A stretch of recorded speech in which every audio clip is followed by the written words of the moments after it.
आज वेद मंदिर के तत्वाधान में जिस कार्यक्रम का आयोजन हो रहा है,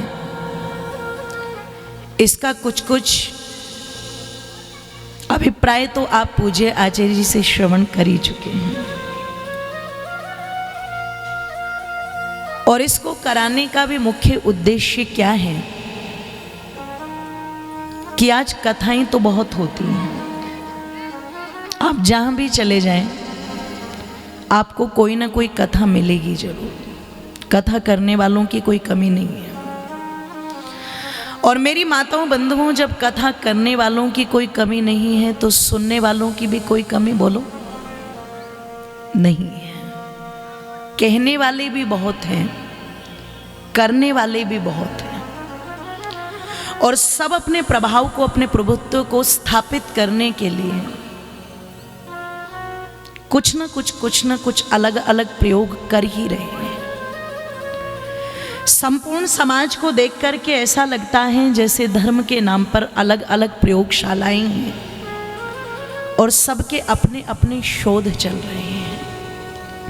इस शोध में जिस धर्म पर इतनी गहराई के साथ जाकर के, ध्यान रखिएगा, विश्लेषण चल रहा हो, उसके बावजूद भी लगता है आज मानव ही मानव को देख करके घबरा रहा है। आज आपसी सौहार्द, आपसी प्रेम धीरे धीरे एक दिखावट में, एक प्रदर्शन में तब्दील होता जा रहा है। इतना धार्मिक होने के बावजूद भी मनुष्य आज आंतरिक कलेशों से भरा पड़ा है।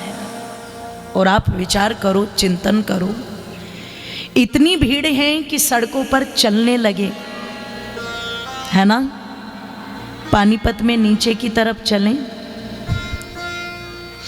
तो ध्यान रखिएगा, पानीपत कोई क्रॉस करने में आधा घंटा तो लग जाता है कि नहीं लग जाता है। भीड़ की कोई कमी नहीं है, लेकिन उसके बावजूद भी जब व्यक्ति अपने मन की बात कहना चाहता है किसी से तो उसे सोचना पड़ता है, किससे कहूँ, कोई है मुझे सुनने वाला।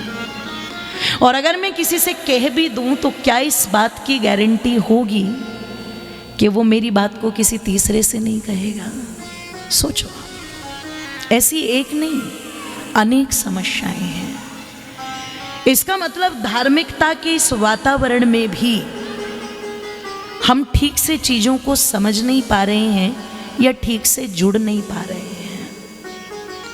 कहीं ना कहीं तो गलती चल रही है, और अगर गलती चल रही है तो ऋषि कहते हैं उस गलती को सुधारो। उसी गलती को सुधारने के लिए सत्य का विश्लेषण बहुत आवश्यक है। इसलिए जहां पर सत्य के साथ में किसी बात का विश्लेषण किया जाए उसे ही मेरी माताओं बंधुओं सच्चे अर्थों में सत्संग कहा जाता है।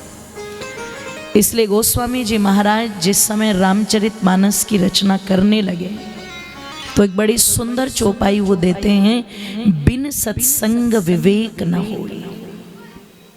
जब तक व्यक्ति के जीवन में सत्य का संग नहीं होगा तब तक उसका विवेक, उसका चिंतन जागृत नहीं होगा।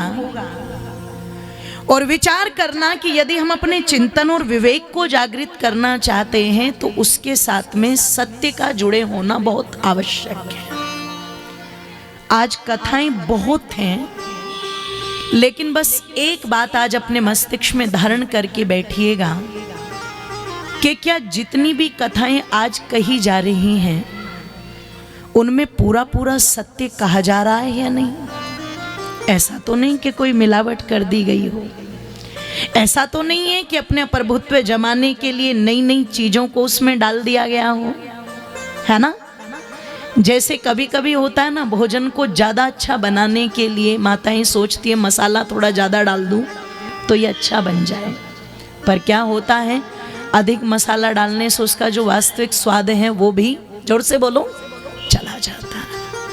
इसलिए महापुरुषों ने महापुरुषों की कथाएं लिखी, ऋषियों ने महापुरुषों की कथाएं लिखी, सत्य को स्थापित करने के लिए, समाज को प्रेरित करने के लिए, पर चलते चलते चलते चलते उन चीज़ों में इतनी मिलावट कर दी गई, इतनी मिलावट कर दी गई कि उनकी जो वास्तविकता थी वो धीरे धीरे समाप्त हो गई। और जब वो वास्तविकता धीरे धीरे समाप्त हो गई तो क्या हुआ? अब अगर आप सत्य को समाप्त करोगे तो संसार में सत्य दो तो नहीं होते ना। सत्य कितना होता है बोलो, जोर से बोलो। एक ही होता है, उसका कोई विकल्प नहीं होता, ध्यान रखिएगा। झूठ के अनेक विकल्प हैं, सत्य का कोई विकल्प नहीं है। अगर आप सत्य को चलाओगे तो चाहे वो सतयुग का हो, चाहे वो त्रेता का हो, चाहे द्वापर का हो, चाहे कलयुग का हो, वो एक ही रहेगा। और असत्य तो आप कहीं से लेकर के कहीं तक जितने चलाना चाहो उतने विकल्प मिल जाएंगे, जितने झूठ चलाना चाहो उतने मिल जाएंगे। तो झूठ चलाते चलाते चलाते चलाते इतना झूठ मिला दिया गया, इतना झूठ मिला दिया गया कि महापुरुषों के नाम पर ऋषियों की मान्यताएं तो समाप्त हो गई और स्वार्थी लोगों की अपनी अपनी मान्यताएं चलने लगी। जब अपनी अपनी मान्यताएं चलने लगी तो कहावत बन गई, सबने अपनी अपनी ढपली ली और अपने अपने राग अलापने, जोर से बोलो, आरंभ कर दिए। और जब आरंभ कर दिए तो उसका परिणाम ये बना कि कहीं पर किसी महापुरुषों के जीवन पर कुछ चीजें जोड़ी, कहीं कुछ चीजें जोड़ी, और जोड़ते जोड़ते जोड़ते जोड़ते आज ये स्थिति बन चुकी है। आज इस मनुष्य ने महापुरुषों को बांटना भी शुरू कर दिया। कोई कहता है वाल्मीकि जी हमारे हैं, कोई कहता है रामचंद्र जी तुम्हारे हैं, कोई कहते हैं हम महाराणा प्रताप को नहीं छोड़ेंगे, कोई कहता है हम वंदा वैरागी को नहीं छोड़े देंगे, कोई कहता है हनुमान जी हमारे हैं, कोई कहता है दयानंद जी तुम्हारे हैं।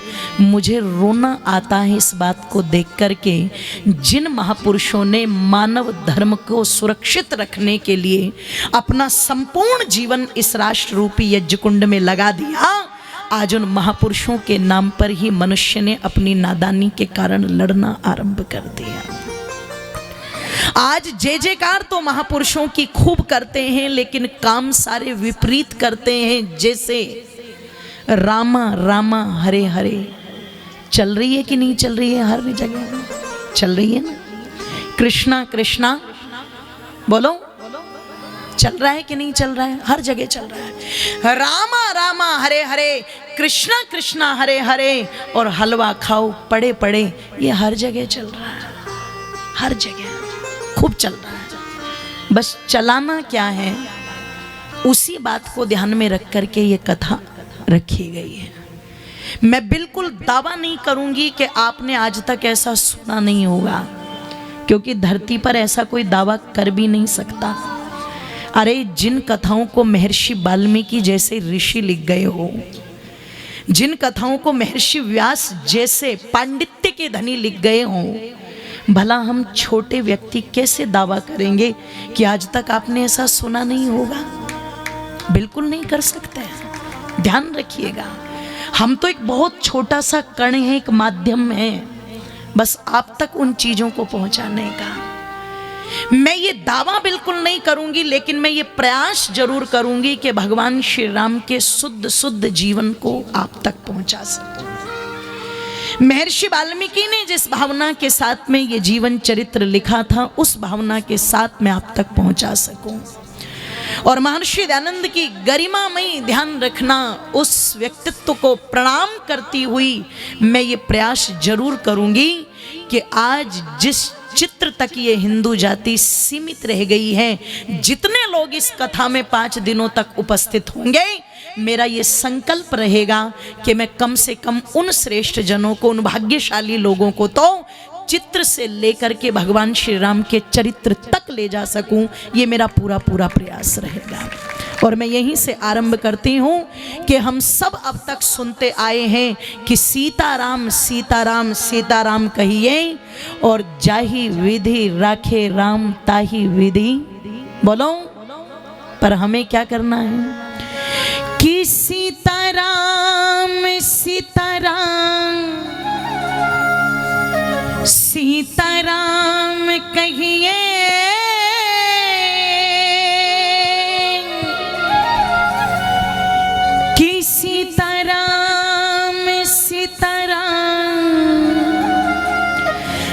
सीताराम कहिए और जाहि विधि रहे राम ताहि विधि रहिए, जाहि विधि रहे राम ताहि विधि रहिए। सीताराम सीताराम सीताराम कहिए, सीताराम सीताराम सीताराम कहिए, जाहि विधि रहे राम ताहि विधि रहिए, जाहि विधि रहे राम ताहि विधि रहिए। देखो आप लोग भजन के साथ साथ अपनी तालियों का सदुपयोग जरूर करना। क्यों? या तो यहाँ सत्संग में बैठ करके श्री राम की कथा में बैठ करके तालियां बजा लीजिए, तो अगला जन्म भी परमात्मा ऐसी जगह देगा जहाँ अच्छी जगह बैठने का अवसर मिल जाए। और यहाँ यदि कोई व्यक्ति कंजूसी करेगा तालियां बजाने में, तो मैं कह दूं कहीं अगले जन्म में ये पानीपत वाले टोल टैक्स पर ना बजानी पड़ जाए तालियां, है ना? यहाँ वाले फायदे में रहेंगे। खोल दीजिए दोनों के दोनों हाथ एक साथ, बोलिए मर्यादा पुरुषोत्तम श्री रामचंद्र जी महाराज की जय हो।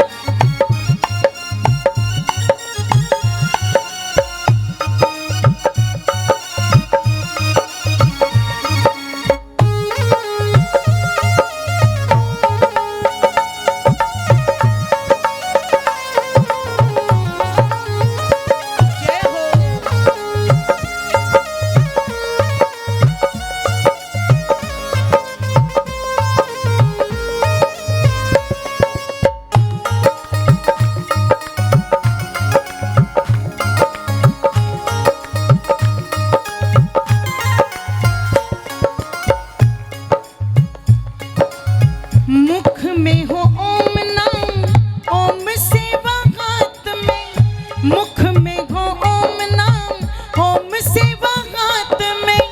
तू नहीं अकेला प्यारे प्रभु तेरे साथ में, तू नहीं अकेला प्यारे प्रभु तेरे साथ में। मुख में हो ओम नाम, ओम सेवा हाथ में, तू नहीं अकेला प्यारे प्रभु तेरे साथ में। विधि का विधान जान हानि लाभ सहिए, विधि का विधान जान हानि लाभ सहिए। जाहि विधि रहे राम ताहि विधि रहिए, जाहि विधि रहे राम ताहि विधि रहिए। सीताराम सीताराम सीताराम कहिए, सीताराम सीताराम सीताराम कहिए, जाहि विधि रहे राम ताहि विधि रहिए, जाहि विधि रहे राम ताहि विधि रहिए, जाहि विधि रहे राम ताहि विधि रहिए, जाहि विधि रहे राम ताहि विधि रहिए। बोलिए सत्य सनातन वैदिक धर्म की जय।